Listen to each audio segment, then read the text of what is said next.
Hello, good morning. My name is Mitch Ackles. I'm the Hedge Fund Association, and welcome to the HFA and Miami Finance Forum Managing Money in Miami webinar. We want to thank you for joining us today.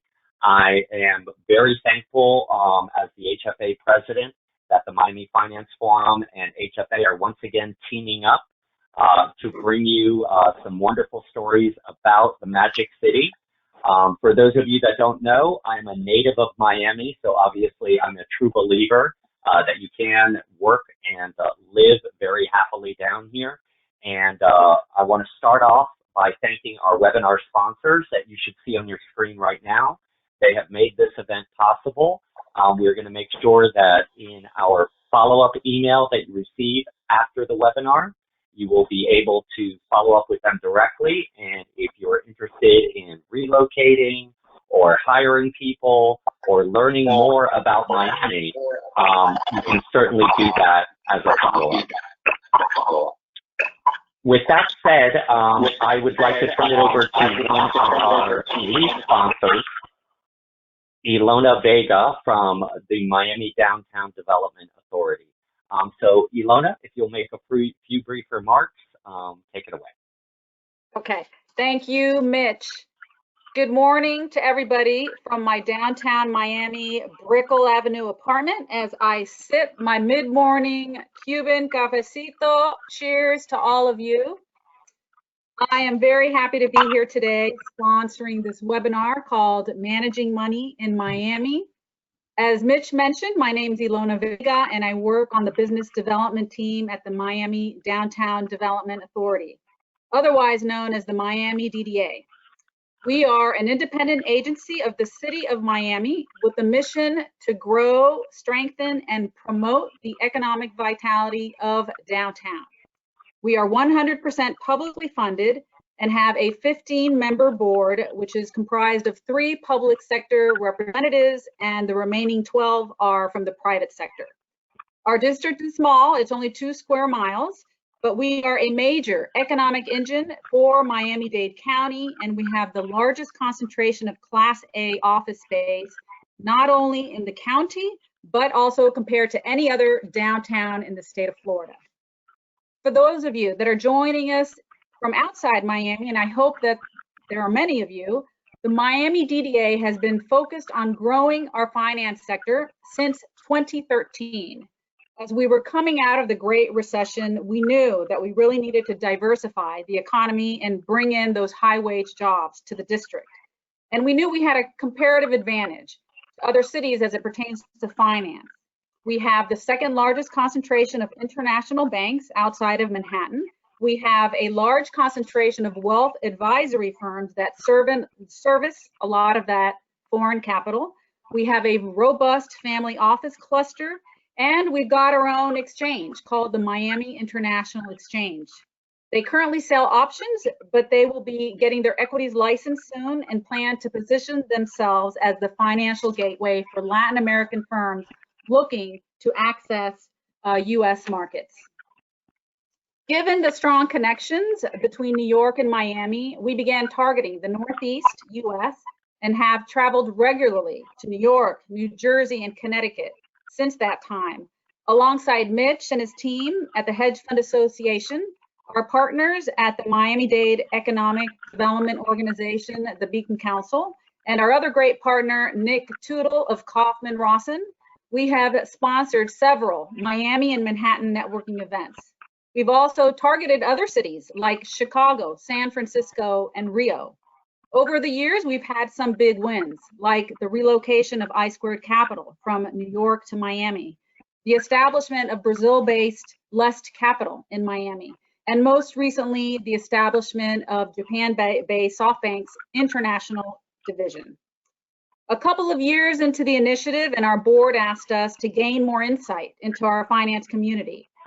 Consequently, we acquired some data and we confirmed that Miami-Dade County has the largest concentration of SEC registered advisory firms in the state, and the majority of those have a presence in downtown Miami. So here we are in the midst of COVID-19, and I'm here to tell you that we are all in. Miami DDA continues to be focused on growing our finance cluster. And despite the pandemic, I can assure you that tremendous interests come from high-tax firms operating in high-tax states like New York, Illinois, California, and they're interested in locating into downtown Miami. It's fitting that today's panelists come from those markets and they're going to be able to share with you their first-hand experiences. For those of you that are considering an expansion, call me. We are here to support you. We can provide you a plethora of information on commercial and residential real estate, school options for your children's yacht leasing companies, for your sunset cruises, information and connections for local universities so you can develop your talent pipeline, directories of local finance firms, you name it, and if we have it, we're going to share it with you. I tell people all the time that selling downtown Miami feels like I'm selling New York as it was becoming that great city that we love and know today. Come and be a part of it. Contribute to the development of Wall Street South. Thank you, and I hope you enjoyed today's webinar. Thank you very much, Ilona. Now it's my pleasure to introduce our panelists. With us today, we have James KOUTOULAS, the CEO of Typhon Capital Management and a global board member of the HFA, Nolan Langford, the founder and CIO of Left Brain Investment Research, James TOLLEMACHE, the head of U.S. intermediary for LATAM, Middle East, and Africa for RWC Partner, and my HFA colleague, Amy Lawrence, VP of Bank of America Private Bank, President of the Miami Finance Forum, and another global board member of HFA. So with that, I will turn this over to Amy Lawrence.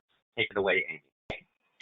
Thank you very much, Mitch, and to all of you attending. Welcome to Managing Money in Miami. Let's get started. James KOUTOULAS, please start us off a brief introduction to you and your firm. Sure, thanks, Amy. My name is James KOUTOULAS. I'm the CEO of Typhon Capital Management. We are what I call a deconstructed multi-strat hedge fund specializing in futures. We're 200 million AUM right now, should be 300 by October 1. I also was the lead attorney in the MF Global bankruptcy, recovering all 6.7 billion in client assets completely pro bono. Thank you very much. Nolan Langford. Unmuted. Hi, good morning. Can everyone hear me? Yes, we can. Yes, we can. Great. Thank you, and welcome everybody to downtown Miami. I am Nolan Langford. I'm the founder and CIO of Left Brain Investment Research.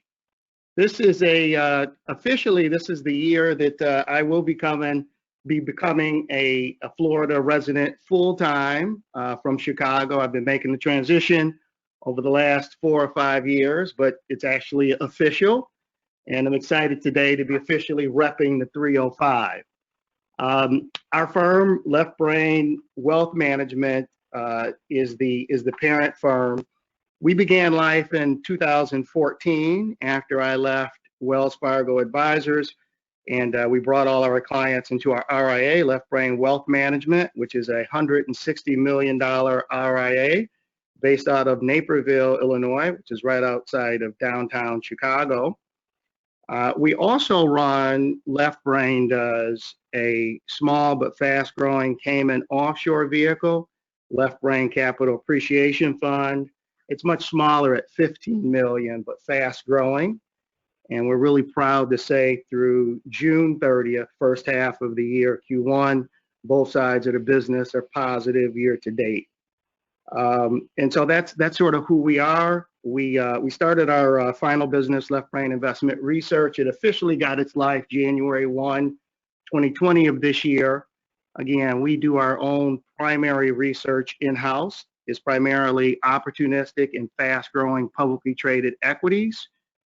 But what we use, the lens that we use to value these securities the data we need is very expensive to produce. We use fundamental, technical, and quant data, but we actually need analysts on the ground to roll up their sleeves and do fundamental research. And then we take that data and then we digitize it. And then so we have our own sort of unique way of sort of looking at securities. But it's very expensive. So as a way to sort of monetize it, we started this investment research business to share our research with the rest of the community, whether they be other advisors that are managing money for clients, other hedge fund managers themselves, maybe other CIOs of family offices, et cetera, or high net worth investors managing their own money. So going into COVID, we had just launched and we didn't have any subscribers because we were still in beta. And I'm proud to say that we just had our best month ever, our best week ever with subscribers, and we're up to over 20 paid subscribers on the year to date. So that's a little background on who I am and Left Brain. So thanks for your time. Thank you, Nolan. Congratulations on your successes in your new residency. James TOLLEMACHE, if you can give us an overview of you and RWC. Sure, no problem. Well, thanks very much for having us all here. And I am James TOLLEMACHE. I moved to Miami 2.5 years ago from London, as you might have guessed, which has been an amazing experience. I left JP Morgan about 14 years ago, along with my partners, and we started RWC, what is now RWC then. And RWC Partners is an asset management business that effectively has a limited number of fairly specialist investment teams that are doing things that, quite simply, it's quite broad, but we say that you can't replicate cheaply through an index, have a long-term value proposition, and are managed by teams who've been doing what they've been doing for many, many years. So the teams that have joined us since 2007 are pretty well known in their own spheres themselves. So we started with one team and 800 million in 2007. And we are now just under 20 billion and 8 teams today. We obviously started in London and we've moved over here about 3.5 years ago. I followed because we found a very good emerging market equity team here in Miami, which is what sort of first brought us here. But the advantages to Miami we'll get into, and I'm delighted to be able to share them with you. If there's any sort of data point, I think, is can a business grow and survive well in Miami? It's that team have raised about $8 billion in 4.5 years from really, really blue chip, mainly US institutions and also other parts of the world. But that's been our sort of main area of growth, and we can get into that later. But delighted to be here. Yes, we'll definitely get into that. I'd like to understand more about how they're raising funds in Miami. James KOUTOULAS, I think you're the most recent relocatee to Miami. Can you tell us a bit about where you came from, where you are now? Sure. So my parents were smart enough to move to South Florida when I was 6 years old. So I grew up in Broward County, about a half hour away from Miami. Went to school at the University of Florida. So, this has always been home for me. But after going to law school in Chicago, starting Typhon up there, and then spending the last several years what I call high-class homeless with short-term stints between New York, London, Chicago, et cetera. We're really building out the business. We made the decision ahead of COVID to close the Chicago office, move headquarters to Miami. Lona's been a great help with that, and we're still on track to do that. And some people are skeptical about Miami, but I think that it's our job in asset management to always be forward-looking. And Miami is, I think, unequivocally the future of finance. And you got to look. Every major investor visits Miami at least once a year between Context Summit, MFA, Art Basel, all the other major events that are here. The infrastructure in Brickell, in downtown Miami Beach, Coconut Grove is incredible. There's tons of Class A office space. In really downtown Miami, it looks like Singapore. It looks like the future. It's not crumbling and under scaffold like New York City. And you know, if an investor was to go and do due diligence on a manager and talk to a manager and be like, listen, you know, your trading looks great, the way you run the firm looks great, let's talk about your personal finances. And the manager's like, sure. Says, okay, so tell me about how you manage cash flow. And the manager says, okay, well, look, I've got about $1 million in debt, and I pay 14% interest on that debt every year. What would the investor say? Well, you know, guess what? If you go from you know, living in New York to living in Miami, that's the equivalent of paying an additional 14% on your entire income, you know, versus living here. So, you know, in an industry where people compete over a few basis points, if you could save 14% on your entire income by coming to Miami, you're irresponsible to, you know, to not do that. You know, same thing in terms of, you know, cost of living for housing. You know, you go, you know, Manhattan, you're basically paying 3 times the price per square foot that you are in Miami. You know, many apartments don't have washer and dryers. There's rats everywhere. The city is filthy.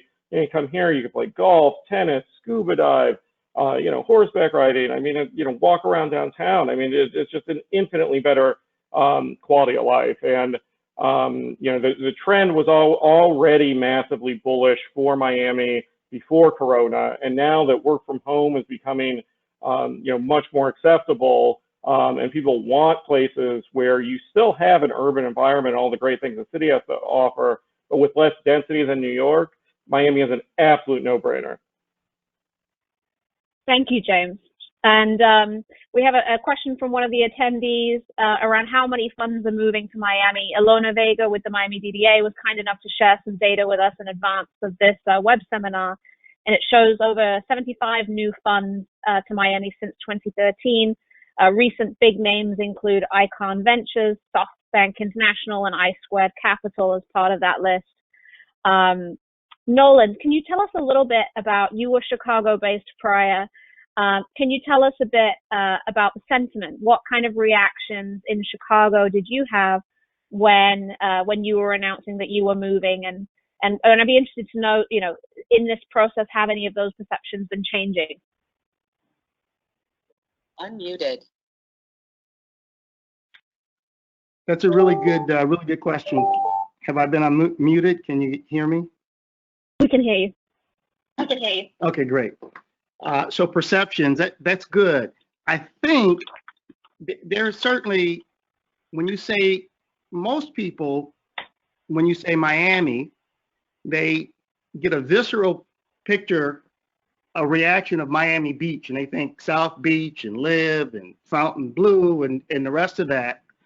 And obviously we know it's very different downtown Miami than it is, you know, across the bay. So what we started doing is in our materials, when we would go out and put both offices, and even on our website, we just put a pin map to show the address of our Brickell office in relation to Miami Beach. So that helped sort of somewhat from a perception standpoint.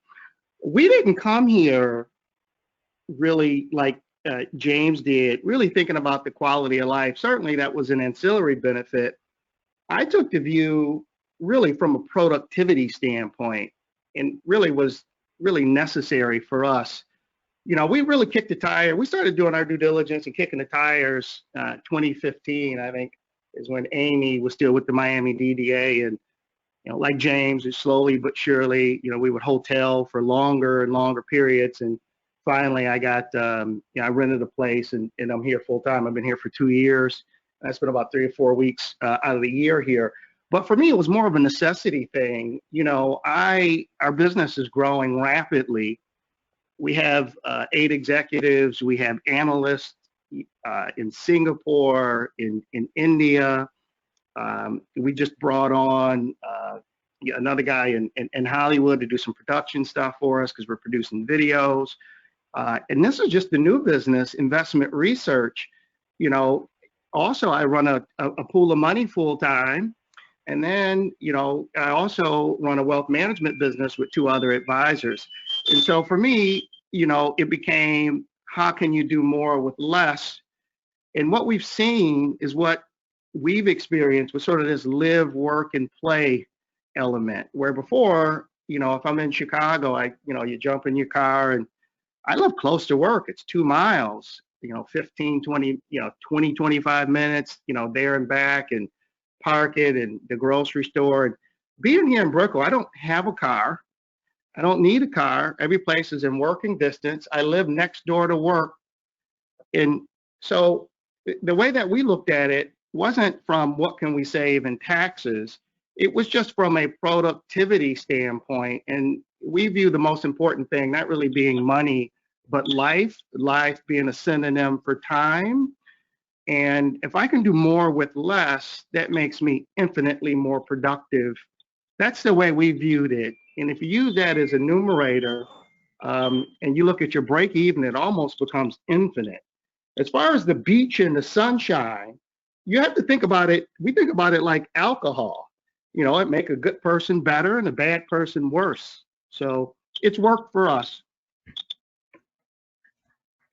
And James TOLLEMACHE, you picked up and moved from England, so the sentiment may have been even more different moving countries than just states. Can you tell us a little bit about that?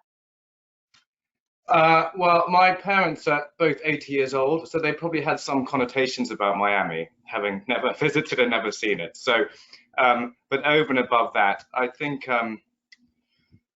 what do I think? I mean, I think, a few years ago there were, my main experience really came, I used to travel a lot to New York, and London, I think, well, first of all, the New York thing, I think that I think James touched on a lot of points as to why the view has changed from what are you doing living and working in Miami? Quality of life, I think, obviously the Laffer curve is alive and well as more and more people come to Florida, come to Miami.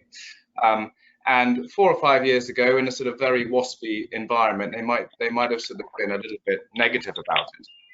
I go back to the same waspy environment, and they all think we're total geniuses for moving down here.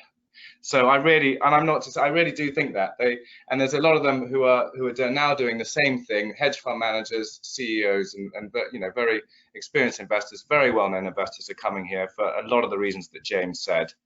And I think that there's other reasons why. I think the sentiment that you'd get would also be things like lifestyle versus compensation. Again, similar in London, you can be doing really, really well, and you are still have this awful commute every day in trains that don't work, that are overcrowded. And I think people are sort of, looking at lifestyle a lot more closely now than just the number they're paid, let alone the net number. So that came into effect in London. I know most of my partners in London are very jealous of me living in Miami. I'm sure they are. But I think our worries were obviously somewhat mitigated by the fact that so that's a personal situation. From a business perspective, the team that brought us here were already based here. So we didn't actually have to make a proactive decision to say, let's set up an office in Miami versus New York. So we didn't have to go through that thought process. But I can obviously say the proof's in the pudding, and genuinely we've been extremely pleased with the growth of the business since coming to Miami, and it obviously hasn't been a hindrance to anything. And I think, again, running a bit of emerging market money, obviously sort of Miami makes a bit of sense, but no, I think a lot of the negative sentiment from before is very quickly going away, especially from the US folks. And James KOUTOULAS, in New York, we have a lot of hedge fund managers that are considering Miami. It's probably the largest concentration of hedge fund managers. There's been a lot going on in New York in recent months. And can you give us some more idea on sentiment and how quickly that might be changing right now in New York? Yeah, as Mitch and Alona know, I'm a very vocal advocate of Miami, and my clients know it. All my friends in New York know it. And literally every single day, someone asks me for an introduction to a realtor here, talk about the schools, in the serious logistical detail. So, I know one multi-billion-dollar fund who hasn't announced it yet, but they're going to, be moving probably 30, 35 people here. They're looking at reducing headcount, further in New York. I've spoken to several RIAs, both in New York and Chicago, who are talking about it. Friends leaving Michigan. I mean, it's just a no-brainer, right? And I think that historically there was a bit of a perception that Miami had a lot of like frauds and con men and stuff like that, but Madoff was sitting in Midtown Manhattan, right? So I mean, there's scumbags and criminals everywhere. You should do your due diligence on managers in Miami, just like in New York, but in Miami, you could come and schedule your due diligence trip in December during Art Basel and be warm and, be in one of, the best culture events, in the world, every year, right? So I don't know. I mean, I know people who have bought condos via Zoom showings from New York and, fled down here during the pandemic. Someone I know who's in the process of moving just told me that basically every house above 3 million in Coconut Grove that was on the market has sold in the last month. I mean, there is an absolute run, on real estate here, and it's only going to accelerate. Yeah, I can tell you we've seen an uptick in purchase mortgages in the Miami-Dade Tri-County region, so that's interesting. James TOLLEMACHE, you mentioned your team has raised $8 billion recently. Tell us a bit about your investor base. How has your being in Miami affected your investor base?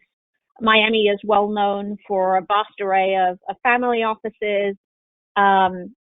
Tell us, how does being in Miami geographically affect your fundraising plan? Well, I think you touched on, really two things there. One is, existing investor base. And I was just, obviously very impressed to see what I believe are sort of extremely high quality endowments and foundations, et cetera, who have the luxury of looking at every single fund they'd ever want to. They're not without access. And a lot of them, I think we opened, 140 new accounts or so, went with us. So clearly it hasn't been a hindrance. So it is a very institutional client base.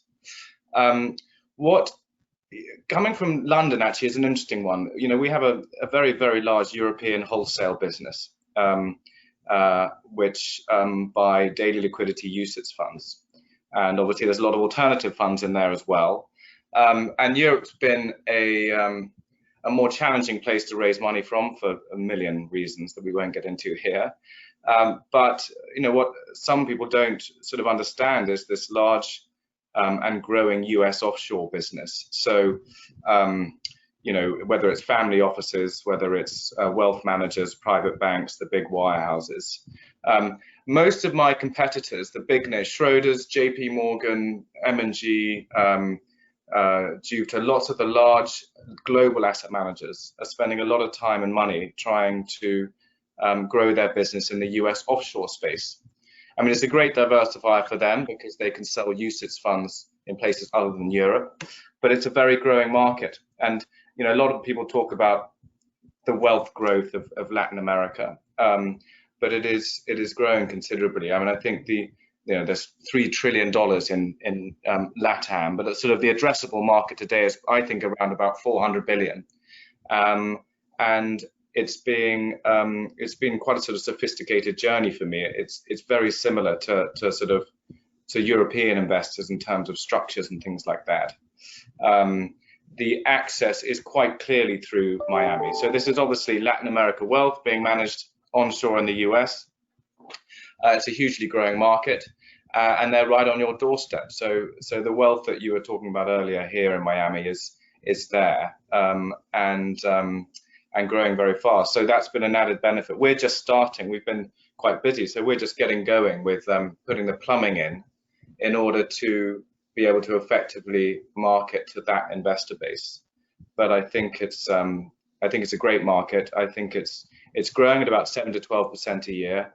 The pension fund market in LATAM is growing about 10 to 12% a year, and I think strategically it's a sensible thing to get involved in that market. So Miami is the obvious place for that.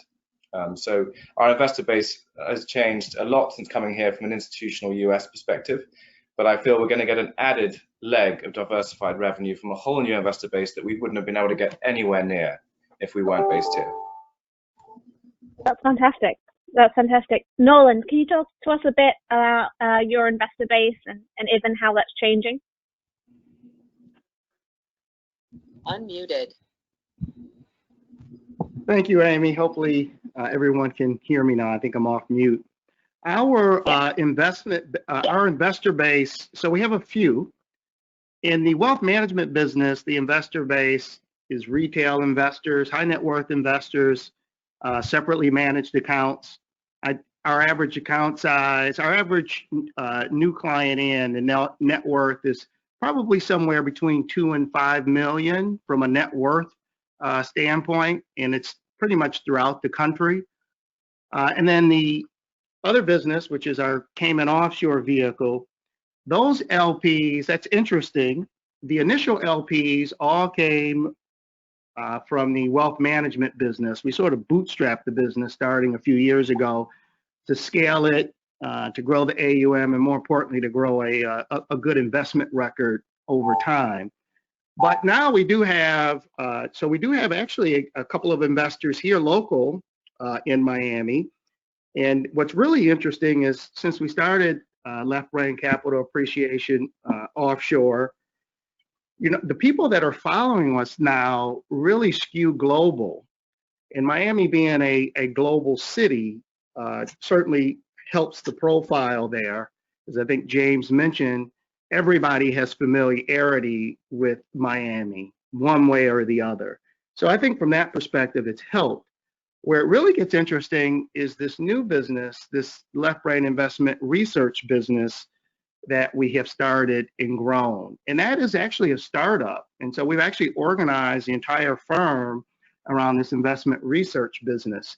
So we do things that are pretty interesting. Like, so for example, tomorrow, we're running what we call a Fortune Makers 10 campaign for the summer, which is we went through our research. We pointed to 10 companies that we thought had what it took to grow tenfold in value. That's their stock increased average annual 25% over 10 years. So to turn 1 million into 10 million, 10 million into 100 million, or 100,000 into 1 million. And we put together this list for our subscribers. But then once a month, we actually do sort of a studio show where people can actually purchase access to this live event, where we actually go through and we sort of describe the business, the rationale, why we like it, that sort of thing. But that business is very scalable. So the people that are subscribed to it now, again, wealth managers from all over the world, high net worth investors, analysts. A majority of our client base actually is professional, either research analysts or professional advisors themselves. What was very interesting is that business is global. When we look at our subscriber base, the majority of them are outside the US. And so that's very interesting. What we've decided to do, our headquarters is in Naperville, and our lease is up. And we originally thought we were growing, and initially our discussions were, how do we grow within this building? We didn't really want to move the building, but we certainly needed more square footage. But we've sort of rethought that just here recently I have, and we put that on hold, and we're going to be doing a search here locally, downtown Miami, for square footage. And what we're thinking of just having a headquarters 1 and headquarters 2. And we're actually going to be, interestingly, bringing on our first real big, significant hire to that business. We're getting ready for that really soon. They'll probably be joining us Q1. It'll be significant. But if we go through with this real estate, that person will probably be here, and they will be relocated here, working from that office. So that's how Miami fits into our plans for all 3 Left Brain organizations. Thank you, Noland. And I'm going to come back and ask you more about that new hire and that experience. But James KOUTOULAS, tell us a little bit. You've landed in Miami. You're bullish on Miami. Tell us, how are you going to change, or how do you think your investor onboarding process is going to look differently now you're in Miami? Look, there's really no change. I mean, we've had offices in 7 cities for a while, and we've already been running a decentralized organization. So, I mean, risk and ops moving here, it's really no change. I mean, we're onboarding a $30 billion consultant, you know, currently, and they, you know, they're for the move, right? They said, you know, as long as we're in Miami Beach, Brickell, or downtown, they think it's great for the business as the flow of on-site diligence is, you know, is continuing to pick up there. Thank you. Okay, and we had a question from the audience around what requirements are changing, office space requirements are changing due to the COVID-19 outbreak. One of our sponsors that you can see there on the slide is Blanca Commercial Real Estate. I just pinged them a note to get their insights since they're in the commercial real estate tenant representation business. And they said that there's more companies continuing work from home schedules, but they're seeing tenants evaluating space to accommodate social distancing requirements and expansion of their footprint. As a result, they're seeing change in workplace densities to higher square foot per employee. We have a web seminar coming up on this on August 26th, so we can go into a lot more detail on the changing commercial real estate and changing office space requirements during as a result of COVID-19 and what's going to happen. But I just wanted to say thank you to our sponsor for providing some insight on that. But from a personal perspective, James Tollemache, you know, what do you think about office space? You guys are located in the Grove. Also, if you want to speak to any talent impact that might have. Yeah. Well, on the working from home thing, I mean, obviously, right now, or as offices opening up, you know, every office will, I think, have to put in certain things in place, you know, to make sure it's healthy and safe. Hopefully, that's a temporary thing.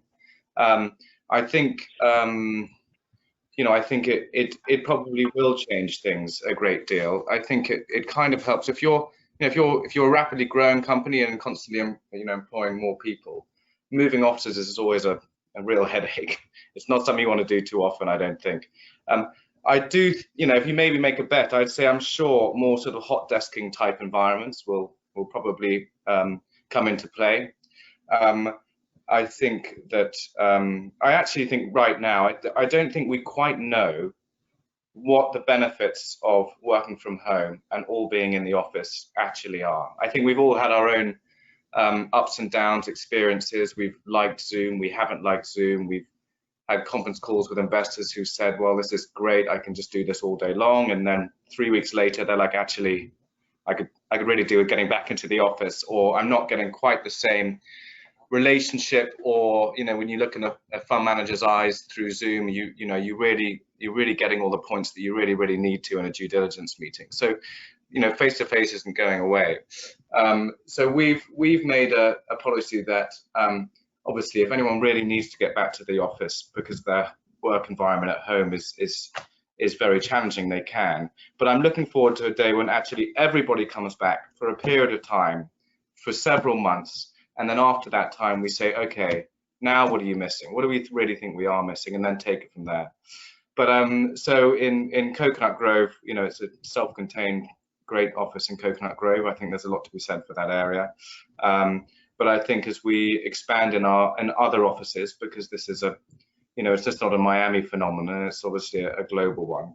I think you'll see more flexi working, more hot desking, that sort of thing come through, I'm sure. And you know, it kind of does help. I'm sure when people buy offices now, they won't, you know, they won't be buying it for 100% capacity. They'll probably be buying it for like 70% capacity, knowing that 30% might be working from home at any one period. Interesting. And Noland, you just went through the hiring process. Can you tell us a little bit about what that experience was like, if it was different from anything that you have in Chicago, and how you're thinking about that office expansion plan in Miami? Yes, that's a good question. I'm at the beginning stages of thinking about really what we need. and what the position looks like. I have the candidate in mind, but I want to get everything else together first. Actually, it's pretty interesting. I think where we were, here's how the thinking has changed. Originally where we really need to go, we need the executive that we need is really an SVP of sales, really is what we need. A VP of sales is really the next sort of big, we need two things, that, and then eventually when we get to, so we'll need that at 300 subscribers. But once we get pretty quickly at 1,000, we're probably going to need a CEO. And we're originally thinking that we would do it in stages, but I think we've consolidated, and I think we've consolidated those positions when we think about tasks. I think we've got one person that we can really give that title to that really could fill in both roles. And so we've sort of just thought about it differently, just in light of workflows, in light of COVID. And the other thing I will say too, just going back and adding to what James Squared said on office space, we have sort of thought about what we are doing differently. Fortunately, our business started in 2014, and it was new, and it was a build out. And so we had decisions to make on infrastructure, and we went everything in the cloud. So we never had servers, we never had a phone system, a PBX. Everything was always remote, and it was always in the cloud. And me, because I've been traveling around the globe trying to raise capital for Left Brain Capital Management, all the workflows, files, and everything else had to be built in the cloud so that I could access them from any place in the world, from my iPad, in any time zone. So when COVID happened for us, it really was a non-event. We had actually been using Zoom really for a year. So from a productivity standpoint, we're not missing anything there, but we have started to think about, from a productivity standpoint, things differently. So for example, here's one: are we missing magic? So we have these creative meetings a couple times a week where we have people file into one office, and often it's sort of this off the cuff remark, right? Or it's adding on to something somebody says in jest, right? It's just that one-off sort of comment that leads to further discussion. It's the fact that we have birthday lunches in our office for any employee's birthday. They get to choose where we have it, but we have it together in the lunchroom, and we sing happy birthday, and everybody just sort of gets together, and we talk about everything about work, and it's sort of an idea session. We're not getting any of that, and so we're sort of missing magic. We're not missing productivity, so to speak, but we have started to think about it. And I think when this is over, we won't go back to a 5-day-a-week, 9 to 5. We weren't that anyway. This summer had already teed up for us to be a Friday work from home, everybody. But I think even after this, we probably will go to more of a 3 and 2, where we probably will bookend and have people, possibly home on Monday and Friday, in Tuesday, Wednesday, Thursday. But we'll probably go for most people sort of a 3 and 2 is probably what we'll look like. Interesting. And James KOUTOULAS, can you tell us a bit about your talent plans? Oh, sorry, nasty echo there. Yeah, I mean, we have been fully cloud since 2008. We don't care where people are. Like when we find a talent PM, we'll set them up, in London or Paris, whatever, and make sure they're compliant with all local laws, regulations, and that we've got electronic surveillance on them. But we think for our staff, everyone is incredibly excited who is planning on making the move from Chicago and Los Angeles to Miami. How many is that? I think we're probably gonna move about 6 more people within the next year or so. So small. I mean, we're 22 people firm wide right now, but basically the full C-suite will be here. One of the portfolio managers, risk operations. But people like it. Our CIO is a big golfer.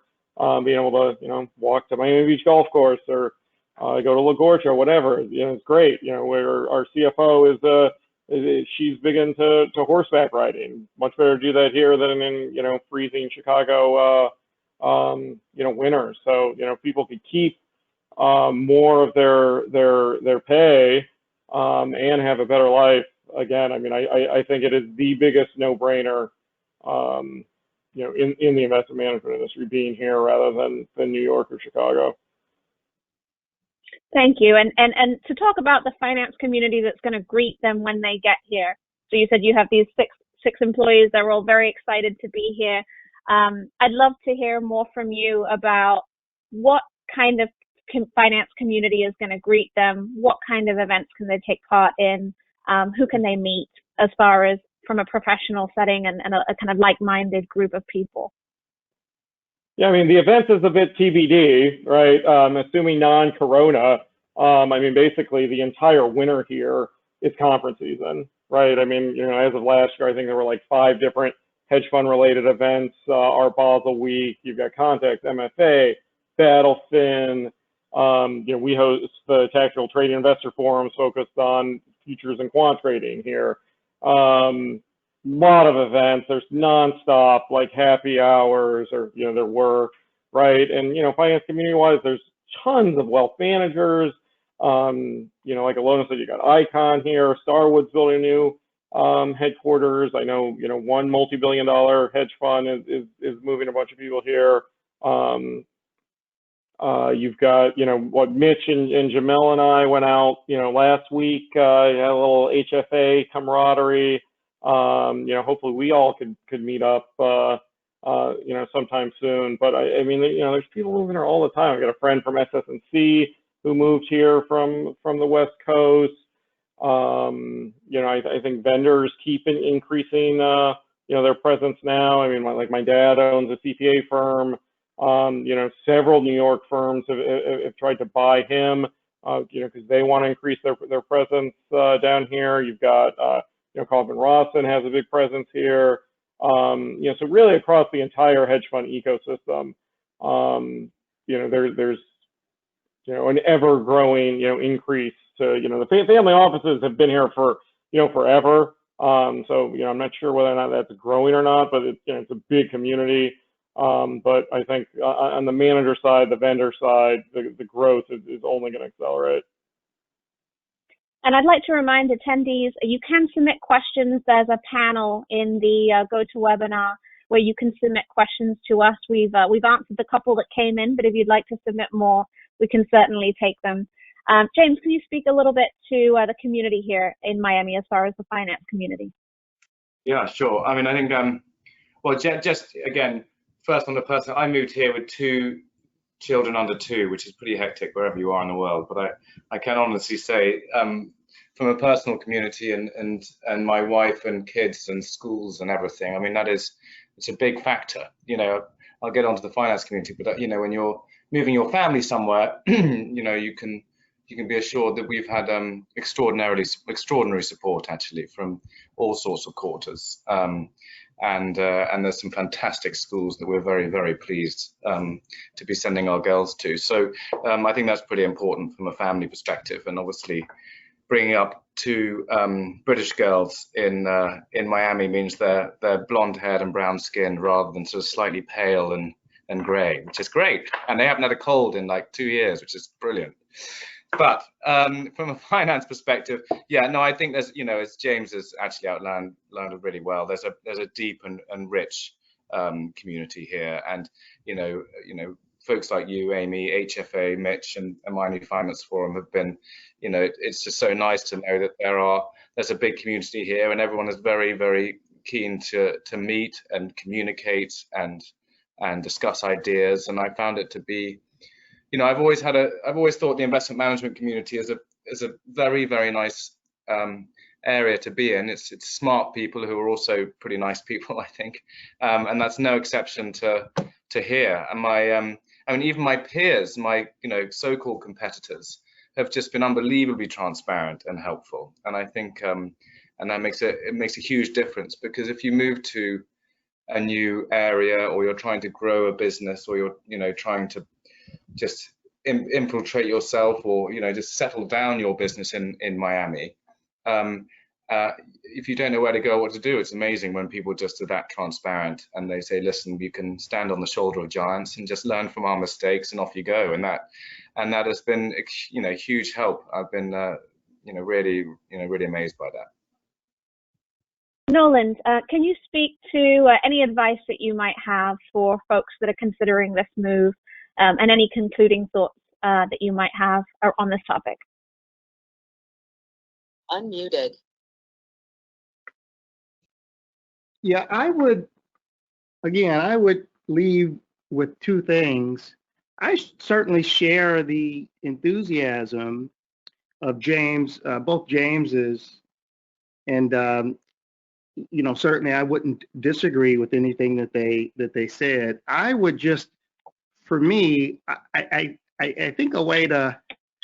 I was thinking about this the other day, because obviously I'm in downtown Miami, and these COVID restrictions, they reinstituted, and so now we had things open and they no longer are.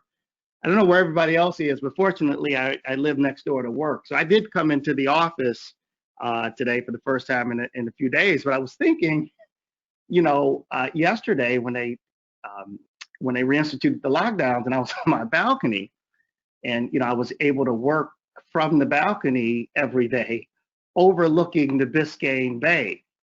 And I actually, I work hard, I get more done here, right? But I just think about, when I was raising my son Christian and I was married, and we would go on either spring break or we traveled every year for 20-something years for Christmas, between Christmas and New Year's, because that's when the schools were shut and we were off work. And I just remember, for a 10-day vacation or something, schlepping through the airport, all that luggage, and then, you get to places, and then you think maybe a couple hours a day you get that pool time when you get the AirPods in, and you can just breathe deeply or sip a fruity drink on the beach, and just get a couple of hours to breathe deeply. That's really what you salivate over all year, to get that a couple hours a day on vacation. And I was just thinking, I get that every day, on my balcony, and it just really, it's really refreshing. So I would just say you can have both. I think you can work hard here. You can be just as productive and be focused, and then you still can smile while you do it. Crossing that MacArthur Causeway, going across the bay, over to Miami, it just never, ever, ever gets old. So I would just encourage you to, keep an open mind and kick the tires on it. And then finally, I would say for all the wealth managers or portfolio managers on the call, to the extent you have an interest, check us out, leftbrainir.com. The subscriptions are $600 a month, you'll see. But we did put in a coupon code as a COVID gift. You put in Miami, all caps, that will get you 20% off for the life of the subscription. So thank you for your time, and we look forward to hosting you in Miami soon. Thank you, Noland. And we will share all of the panelists' contact information if you'd like to reach out following the program. James KOUTOULAS, if you could, your advice and summarizing words. My advice is move here. Save yourself 14%, over New York, and pay lower property taxes, and be happier. I mean, and just, I think one final thought on the events and the community. In both New York and London, there's such a culture of just drinking, like going to happy hours, going to pubs, or whatever. Here, I played tennis for 2 hours after the close with a third-party marketer. Today I've got a meeting at the beach after the close, so I'm already ready. I got my sunglasses on, I got my trunks, go do business in a healthy, happy and fun way. I mean, we trade all day long. Our ops are rock solid, but I don't think, people seem to be like ashamed of actually enjoying life and stuff. And, here you could really do it out in nature, in great weather, rather than the nonstop drinking, that happens in some of these colder weather, cities. So, I mean, again, I think our job in investment management is to be forward looking and, Miami is the future, and the high tax, cold weather states are the path of this industry. So, the sooner you get here, the better price you're going to pay for, your real estate, both residentially and commercially. And to that point, Alona Vega, who you heard from the Miami DDA at the beginning of the program, is open to field any questions from folks that are interested in relocating. So do reach out to her for assistance and to answer any additional questions as well. James, James TOLLEMACHE, your closing thought, please. Gosh, well, I'd echo both Noland and James in terms of everything they've said about lifestyle and happiness, and why not? Quite frankly, we all deserve to be happy, I hope. I think advice and final comments. I've completely adored it. I'm so pleased we made the move. From a personal perspective, I'm delighted that I can bring my kids up in this environment, and it's the healthy outdoor environment really beats pushing them on the swings in a tiny park in the rain. But and from my own experience, it's just everyone sort of feels great out here. My wife's adoring it, and I think from a business perspective, I think people shouldn't be worried about any sort of negative connotations. We're growing a great business. Things are changing. People are doing more and more things via Zoom and things, sure, but I'm sure I know they love coming down to see us here and really enjoy doing due diligence on us down here. So honestly, it's been a great move, and thanks for everyone's support really as well. Amy and Mitch, been brilliant. Thank you very much, James. And I know I speak for all of Miami and all of the firms that work in this space when I say that we're really grateful that all three of you relocated here and that all three of your firms are here. It's great to have you part of the fabric of the business community in Miami, and we look forward to having many more firms. So with that, let me just say we have 2 programs coming up, so save the dates in your calendar. July 23rd, we have a program on Black entrepreneurship, and that program will be featuring Lightship Capital, which does a lot of investments in minority-owned businesses and is very exciting. And on August 26th, as I mentioned earlier in the program, we have something coming up on commercial real estate. So if you'd like to know the prices per square foot, how coronavirus is changing square footage requirements, etc., that one's August 26th. And with that, I'd like to thank the panelists and turn over to President of the HFA, Mitch Ackles. As usual, you end right on time. So truly appreciate you moderating once again. Thank you to our panelists. Thank you to all of our sponsors. And just so all of you know, yo hablo español perfectamente y cuando vienes te voy a enseñarte cómo hablar en español también. So welcome to Miami y bienvenido a Miami. Have a great day.